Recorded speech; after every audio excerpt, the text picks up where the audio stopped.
What's up, Pisstown pals? This is the District Sentinel Radio Hangout. I'm Sam Sachs. I'm Sam Knight. We are broadcasting out of the Barefoot is Legal studio in Washington, D.C. Check out our old website, districtsentinel.com. Any politicians do anything spontaneous today? Let's get those mouth cams working here, shall we? Sam Knight, you want to show your teeth? You want to get that cam jammed down your throat? It's what the teens love here.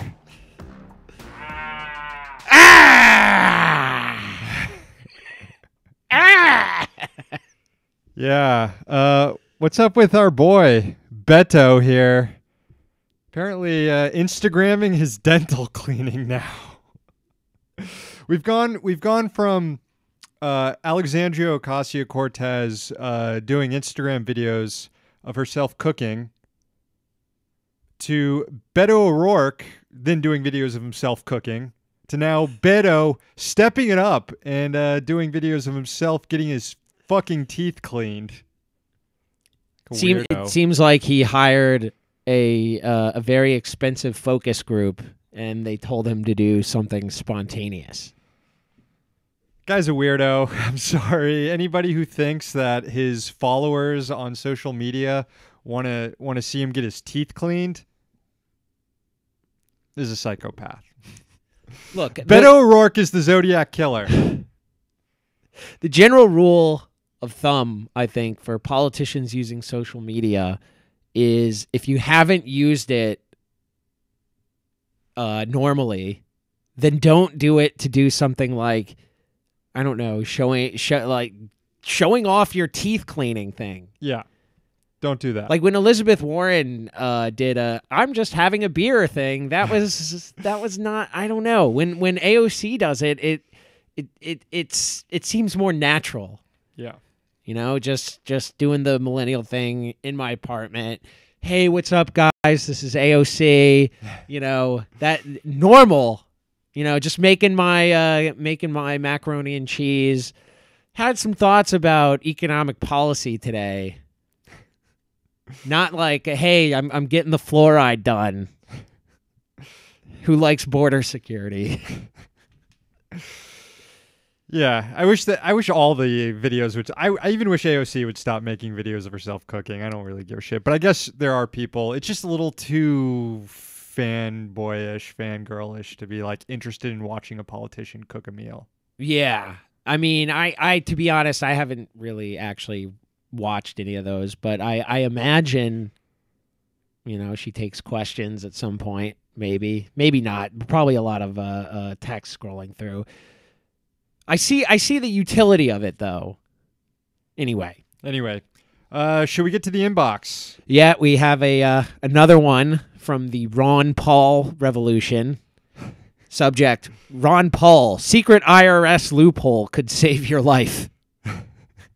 Dear reader, from the desk of Ron Paul. I just love that beginning part. Right, because it's not actually from him. Right, it's not from him. It's an advertisement. It's an advertisement, but it's from the Ron Paul Revolution, which is part of some group called WeAreTheAlliance.com. It's some weird far right, or maybe I shouldn't say far right, but hardline right wing dark money group. It seems like, but anyway, this is the secret IRS loophole from the Ron Paul Revolution. It says, "Dear reader, if you're like most Americans, your retirement account is in serious danger." First of all, if you're like most Americans, you don't have a retirement account.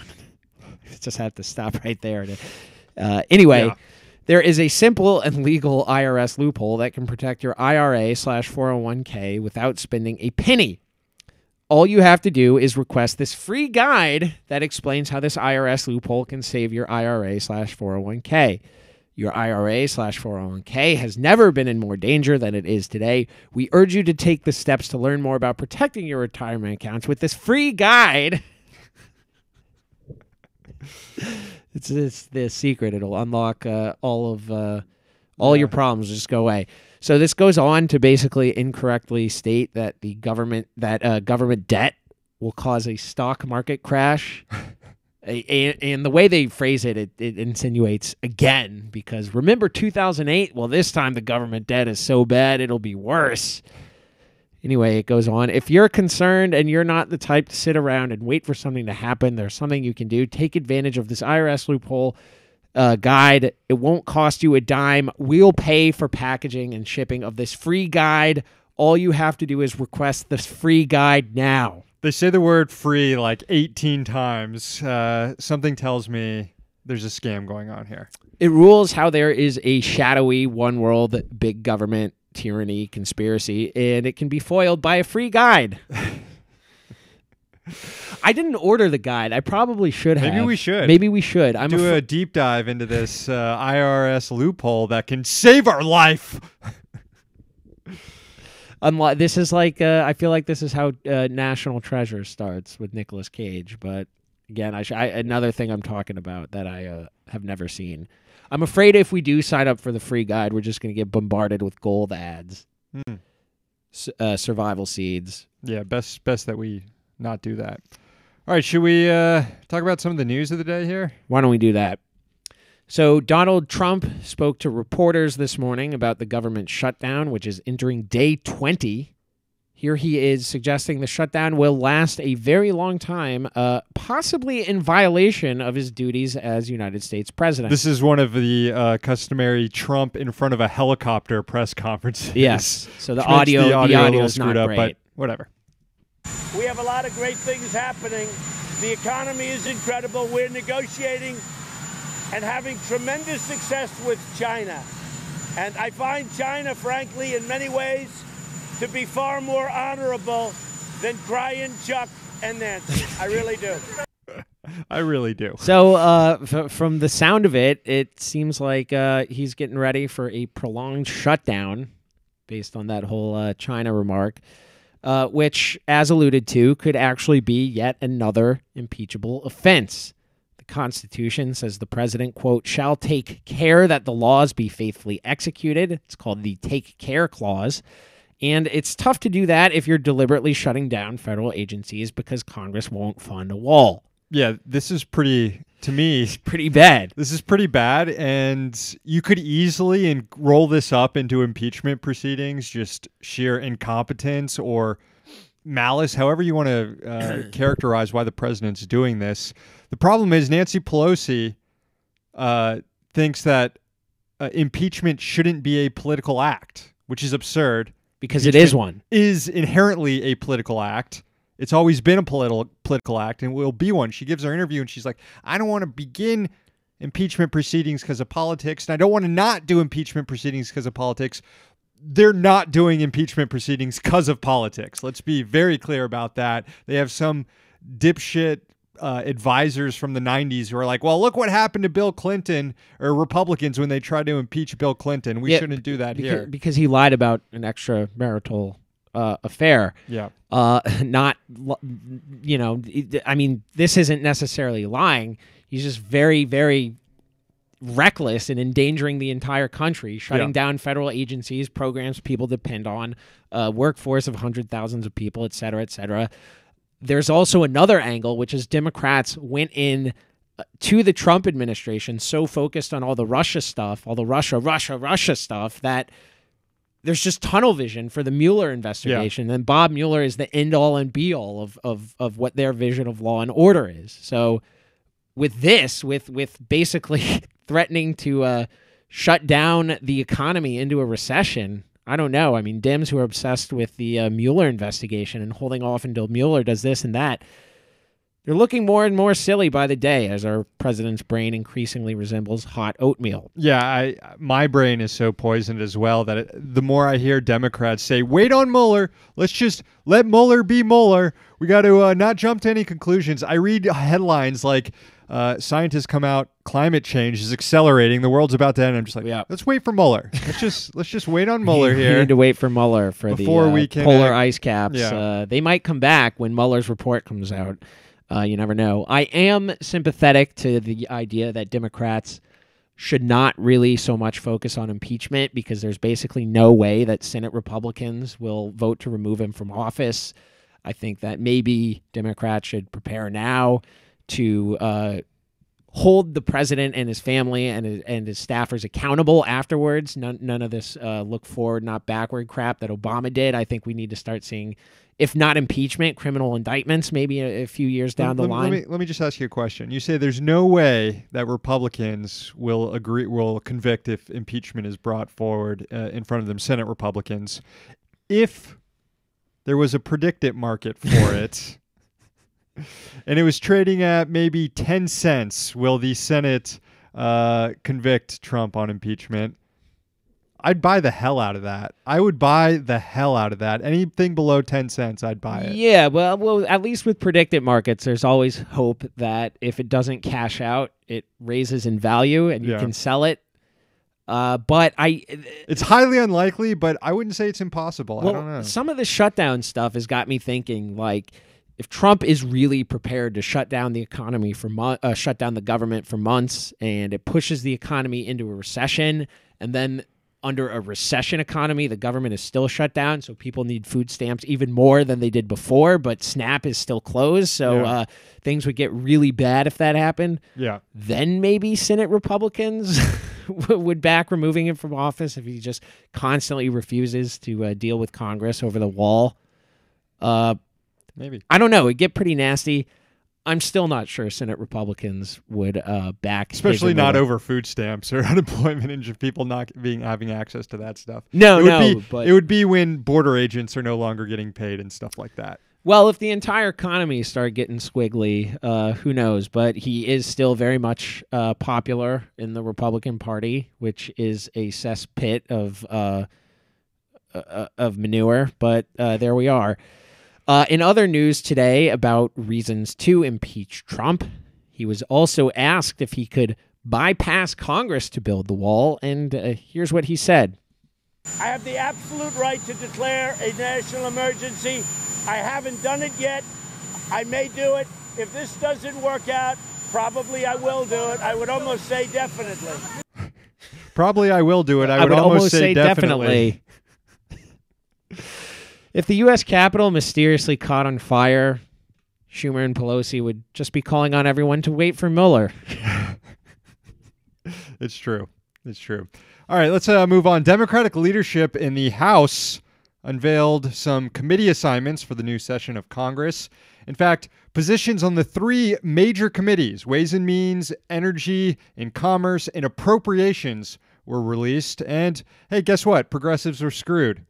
The Congressional Progressive Caucus makes up 40% of the Democratic caucus, and in a deal struck last year that saw leadership on that caucus throw their support behind Nancy Pelosi as Speaker, Pelosi promised in return 40% representation for the Congressional Progressive Caucus on the major committees. In fact, here is The Intercept at the time reporting on it.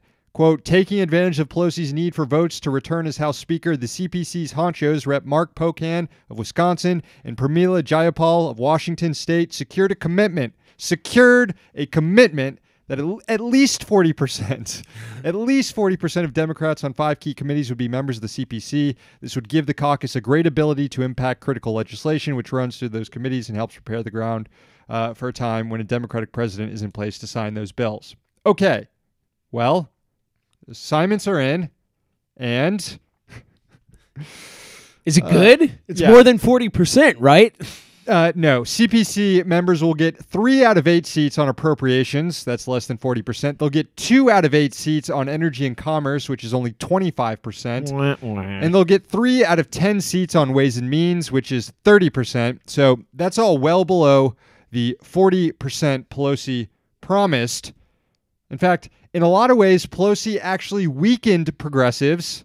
Last Congress, CPC members, who made up a smaller percentage of the Democratic caucus at the time, had 28% of the seats on energy and commerce. Now, only 25%. That, of course, is one of the primary committees that would draft things like a Green New Deal, Medicare for All. If I might add, too, energy and commerce, the chair of that, the Democratic leaders on that, were reportedly not so cool with the climate change committee having subpoena power, because they felt that it would infringe on their turf.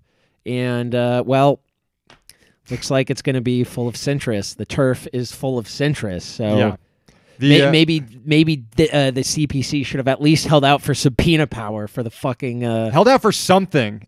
for the climate something. change committee or something. Literally anything. The Progressive Caucus also has a lower percentage of seats on Ways and Means this Congress than they did last Congress, a committee that will, of course, oversee any tax changes on the rich. Instead, as Sam mentioned, these committees are packed with New Dem centrists. So Pelosi didn't follow through on her promises of 40% representation. She also refused to take PAYGO out of the House Rules package. She set up a special climate change committee, but did not task it with drafting a Green New Deal, didn't give it the subpoena power Sam was mentioned. So on practically every demand, progressives got rolled by Pelosi. The one thing that they won is they prevented Pelosi from enacting the supermajority to raise all new taxes rule, which, like, if you're applauding yourselves for blocking that, fine, but you shouldn't be negotiating with someone you're calling an ally who's trying to implement extremist right-wing budget rules like a supermajority to raise taxes. That's just completely absurd. It makes Pramila Jayapal, who told Politico at the time that this deal was struck with Nancy Pelosi, look really silly right now. She said, "No one can really doubt Pelosi's progressive chops. And I do think for the next 2 years as we head into 2020 and are coming off this big wave, we need someone who is smart and strategic and has done this." God, if I had fucking nickel for every dipshit who said the word strategic over the last 2 months. Anyway. Just a reminder that you can advance left-wing policy goals in this country without working within the Democratic Party apparatus. Seems like a good time to remind everyone of that fact. In fact, it's better. Yeah. It's better. Anyway, we're still waiting word on assignments for the Financial Services Committee, Education and Labor Committee, and the Judiciary Committee, but I'm not sure CPC members will fare much better there. And even when I say CPC members, we should remember that people like Hakeem Jeffries are in the CPC, a corporatist Democrat. Yeah, so, it's already very unimpressive as an institution. Yeah. Well, here's maybe something that will limit just how long Trump is willing to shut down the government. It could piss off the tech industry. Axios noted today that with most of the FCC on furlough, new gadgets using radio frequencies can't be marketed or sold. Quote, "It does stifle business opportunity and strategy," said Mark Martin, chairman of the communications practice at law firm Perkins Coie, who noted that some of his clients are annoyed by the shutdown disruption to business plans. Companies rely on government timeliness for things to get resolved. I don't know. Trump-supporting tech pricks are probably just hoping that the government declares a national emergency to get rid of the FCC entirely. Yeah. Conservatives are being censored by Facebook because their posts don't get enough likes. Time to shut down the FCC. We need to rush production of the Peter Thiel Bloodcopter. That Peter Thiel Bloodcopter making its first appearance on the show. All right, finally today, there's a bill in the House just introduced to legalize and regulate marijuana. So naturally, we're on top of it here in the Sentinel Hangout 420 show. The bill was introduced by Rep. Earl Blumenauer, who rides his bike to work every day. He's got the bike pins. You can go in his office and get a bike pen. You can see him wearing it right there. Blumenauer also chairs the Congressional Cannabis Caucus, and to his credit, he numbered this weed legalization bill as H.R. 420. So nice. Well done, Congressman Blumenauer. By the way, now they're going to have to legalize sex and call it H.R. 69.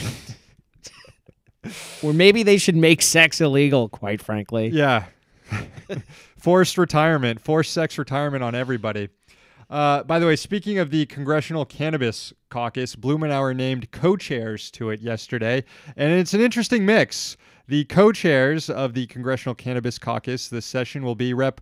Barbara Lee, hell yeah, Congresswoman Lee, it's a good spot, but also she'll be sharing co-chairmanship with Rep. Don Young.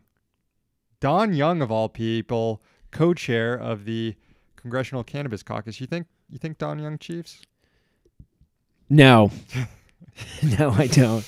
Yeah, I don't think he chiefs. He's way too angry all the time to smoke any marijuana. But solidarity, I guess, with potheads. All right. Before we get out of here, we do have some calls to get to on the listener rant line. But first, we need to thank all our new subscribers on patreon.com/District Sentinel. This is the time in the show where we read some poetry, some haiku. Sam Knight, take it away.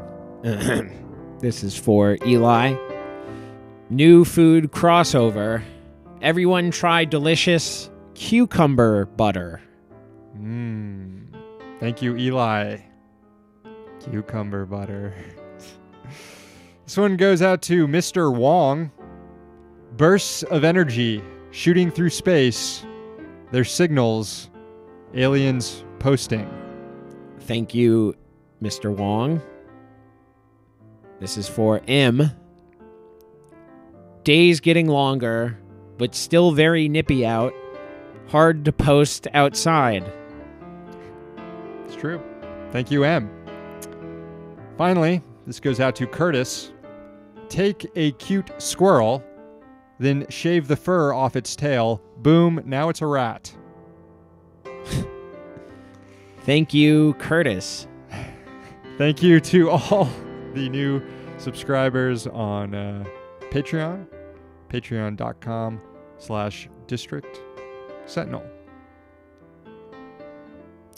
Got some activity in the chat. Do we? A little bit. What's going on? Bobby commenting on the committee assignments. I guess it's evidence that Pelosi is effective just as a hard-nosed capitalist. Fair point. Yeah, good point. Jason says, why doesn't Knight have nice cans like Saks? Cans? Is that teeth? We were showing our teeth earlier. I guess my teeth aren't as good as yours. Are they? You got your teeth all right. I don't know. Is he talking I had tits? braces. That's what I would jump to. I don't know. Let's just move on. Let's just move on. That's pretty much it. I mean, for the talk. Well, there's some other things to say, but I don't know if it's worth pulling out. All right, for our listeners and other viewers. Let's turn to the rant line now. It's legal. Think that is a reference to being barefoot. Yes, I think that is the new studio name. Barefoot is legal. Last week, I disputed whether or not it was legal. The caller setting me straight. Rant line 202-684-6108. We got one more today. What's up, fellas? It's Keister. Long time. What's up, Keister? John Idarola from the Young Turks. He has his own show. I don't know if you've seen it. I've only recently started watching it kind of on and off. He's a good guy, smart guy. The show isn't, very good. But I think he may have stolen the garbage can from you guys. He has something that he does possibly on Thursdays called The Garbage Person.